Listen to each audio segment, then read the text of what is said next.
Good morning, students. Today in this lecture, I am going to explain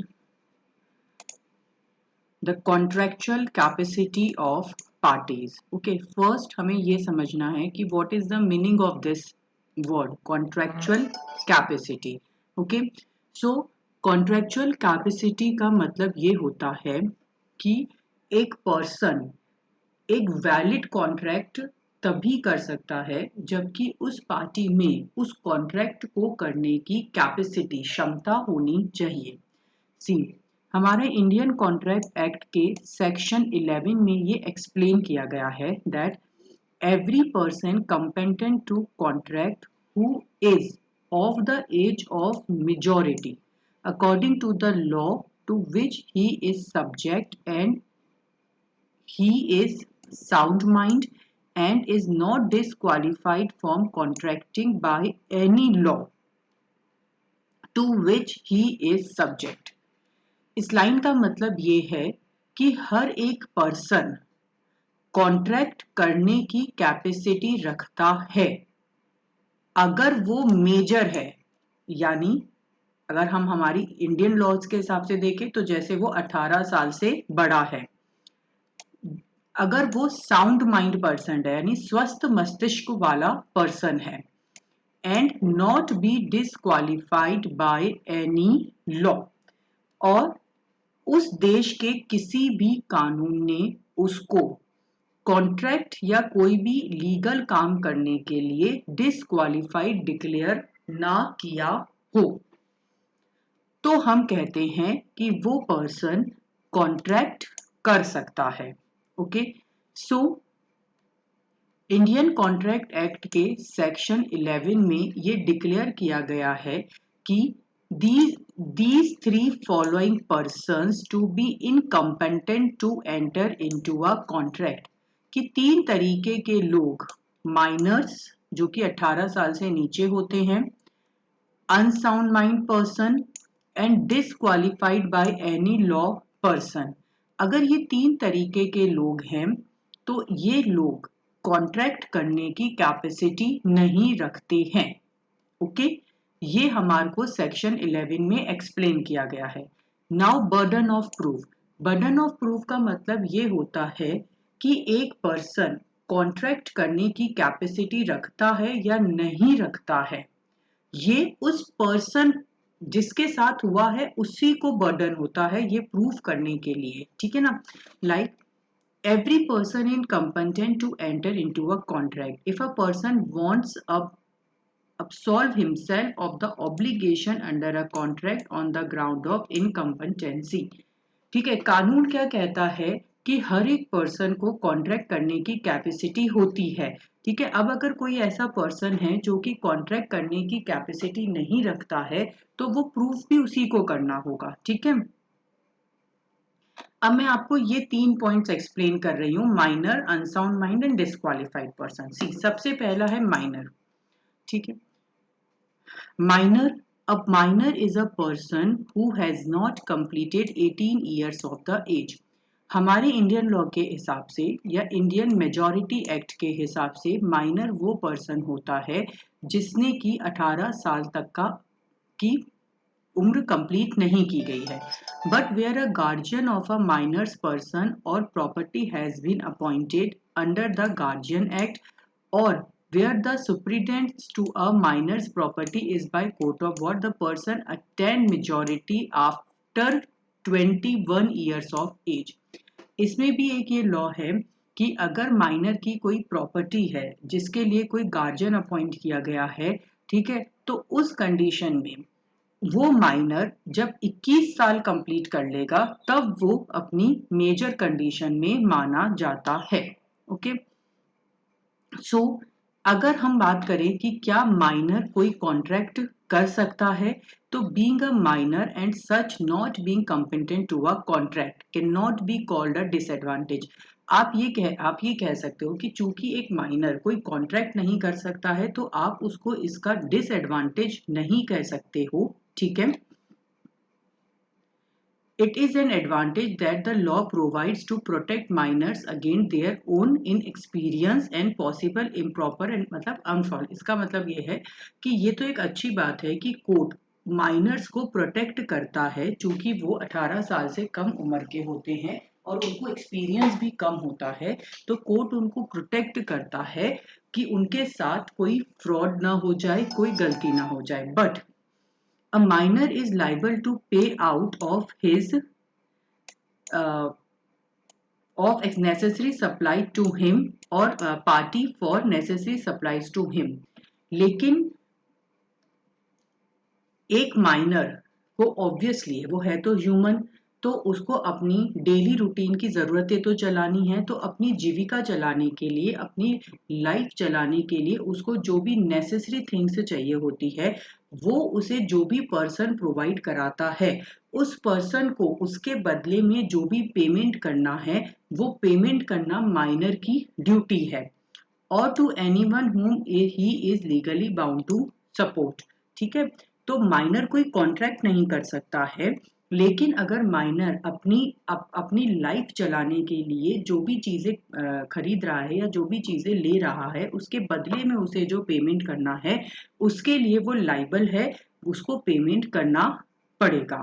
okay, now miners agreement में ये है कि section 11 में ये क्लियरली है कि भाई माइनर कोई एग्रीमेंट नहीं कर सकता। ठीक है, if a person enters into a act with into a contract with a minor then such contract is void and inoperative absentia। absentia ये जो वर्ड है इसका मतलब ये है कि चूंकि सेक्शन 11 ये क्लियर करता है कि माइनर कोई एग्रीमेंट कर ही नहीं सकता, तो अगर कोई पर्सन किसी माइनर के साथ में किसी कॉन्ट्रैक्ट में ऐड होता है तो वो कॉन्ट्रैक्ट एब्सेंशिया यानी स्टार्टिंग से डे वन से ही वॉइड है, अवैध है, व्यर्थ है और इनऑपरेटिव है, उस पर कोई भी काम नहीं किया जा सकता।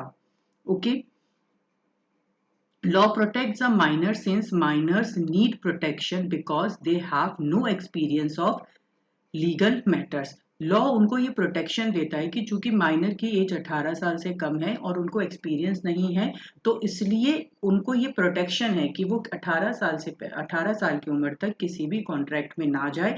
अगर वो किसी कॉन्ट्रैक्ट में जाते भी हैं तो उन पर इसका कोई दोष नहीं आएगा, बल्कि जिसने उनके साथ कॉन्ट्रैक्ट किया है वो इसके लिए कोर्ट में नहीं जा सकता।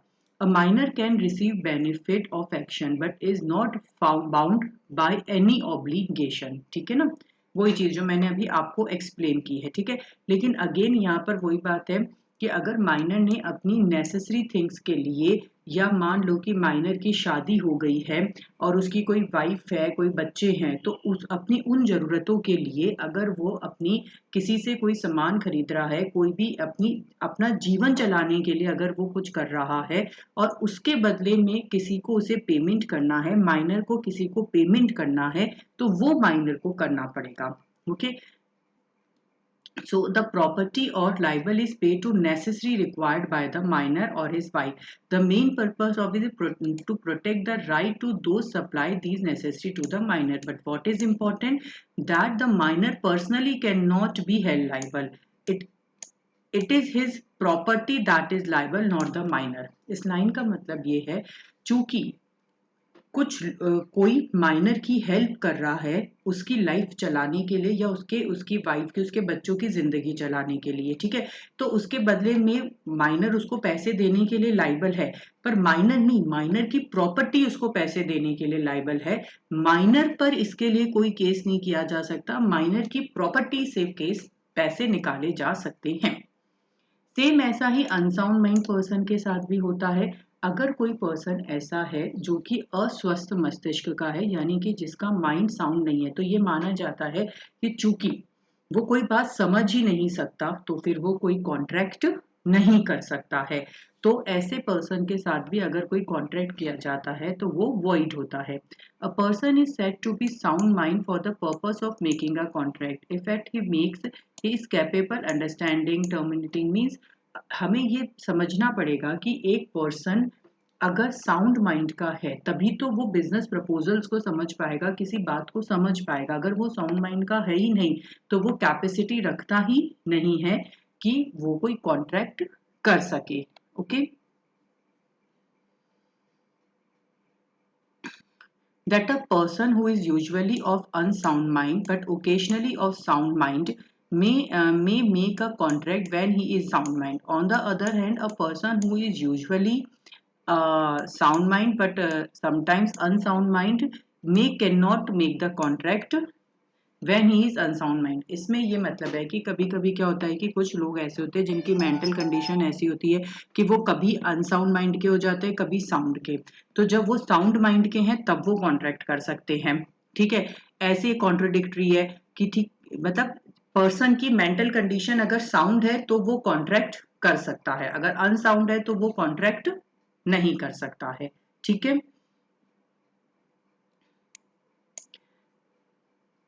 ठीक है, लेकिन जब कोई person being a sound mind अगर कोई कॉन्ट्रैक्ट कर रहा है तो ये माना जाता है कि बिजनेस में जितनी भी बातें लिखी हुई हैं वो उसको समझ में आनी चाहिए। Okay, now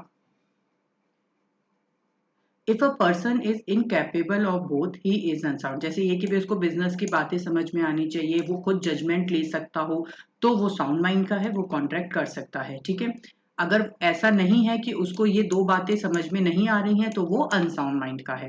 the following paragraph discuss the types of a person of unsound mind. Unsound mind के जो पर्सन होते हैं उनको ये तीन कैटेगरी में डाला गया है: इडियट, लुनिकेटिव लुनेक्टिव एंड ड्रंक्ड। ठीक है, इडियट में उस पर्सन को लाया जाता है, an idiot is a born fool who has completely lost his mental power. Idiot में उन पर्सन्स को रखा जाता है जो जन्म से ही, एक तरीके से हम कहते हैं कि जो जन्म से ही अपनी मेंटल पावर एकदम खो चुके हैं, जो जन्म से ही मानसिक रूप से बीमार है, उनको हम इडियट की कैटेगरी में रखते हैं। तो ऑब्वियसली ये किसी भी तरीके के कॉन्ट्रैक्ट नहीं कर सकते हैं। इनकी जो भी प्रॉपर्टी, इनके लिए कोई ना कोई गार्जियन होता है जो कि इनका ध्यान रखता है। ठीक है, और इनके बदले में वही इनकी नेसेसरी ऑफ लाइफ को चलाने का काम करता है। लुनेक्टिव में कौन से पर्सन आते हैं? Who has lost his mental power because of accident, illness and personal tragedy. इसमें उन लोगों को रखा जाता है जो सही थे बट किसी भी एक्सीडेंट, बीमारी या पर्सनल ट्रेजेडी के कारण अब वो अनसाउंड माइंड के हो गए हैं। ठीक है, तो इसमें हमें ये ध्यान रखना है कि those who are normally all right but have periodic fit of lunacy, मतलब इसमें भी अलग अलग तरीके के लोग होते हैं। वही कि वो कभी कभी लोग होते हैं कि जिनको अगर कोई शॉक लगा होता है तो वो अनसाउंड माइंड के हो जाते हैं, अदरवाइज वो सही होते हैं। तो इसमें ये है कि अगर वो जब साउंड माइंड में है, कोई कॉन्ट्रैक्ट कर रहे हैं तो ठीक है, लेकिन अगर वो अनसाउंड माइंड के हो जाएंगे तो उनकी लाइफ चलाने के लिए भी जो भी नेसेसरी थिंग्स है उसके लिए जो कॉन्ट्रैक्ट किए जाएंगे वो वैलिड होते हैं। उसके अलावा आप उनके साथ कोई कॉन्ट्रैक्ट नहीं कर सकते। ड्रग्ड पर्सन में ये माना जाता है कि जब कोई पर्सन किसी भी ड्रग्स के कारण ड्रग्ड होता है, ड्रिंक के कारण ड्रग्ड होता है, तो वो अपने सेट ऑफ माइंड में नहीं होता। तो जब वो अपने सेट ऑफ माइंड में नहीं होता तो अगर वो इस तरीके का कोई भी कॉन्ट्रैक्ट करता है तो उसको पता ही नहीं होता कि वो किस पे सिग्नेचर कर रहा है। तो दैट्स वाई इस तरीके के पर्सन के जो कॉन्ट्रैक्ट होते हैं उनको हम वॉइड मानते हैं, यानी अवैध मानते हैं। इसके अलावा एक कैटेगरी होती है other disqualified persons. Other disqualified persons में ये है कि जैसे आप अपनी एनिमी कंट्री के साथ में कोई कॉन्ट्रैक्ट नहीं कर सकते हो, आप जो भी फॉरेन सोविनर डिप्लोमेटिक स्टाफ्स वगैरह होते हैं उनके साथ कोई कॉन्ट्रैक्ट नहीं कर सकते हो, इंडिया के प्रेसिडेंट के साथ कोई कॉन्ट्रैक्ट नहीं होता है। ठीक है, कोई प्रोफेशनली इन एलिजिबल पर्सन है उसके साथ आप कोई कॉन्ट्रैक्ट नहीं कर सकते हो। ठीक है, किसी को कोई एक ऐसा पर्सन है जिसको उस देश के किसी भी कानून के थ्रू ये डिस्क्वालिफाइड कर दिया गया है कि वो किसी भी तरीके का कोई कॉन्ट्रैक्ट या बिजनेस एक्टिविटी नहीं कर सकता है, तो ऐसे पर्सन भी कोई कॉन्ट्रैक्ट नहीं कर सकते हैं। ऐसे पर्सन्स के साथ अगर हम कोई कॉन्ट्रैक्ट करते हैं तो वो वॉइड होता है। Okay, now listen this audio and video carefully, और अगर आपको कोई डाउट होता है तो just post in the comment section. Thank you.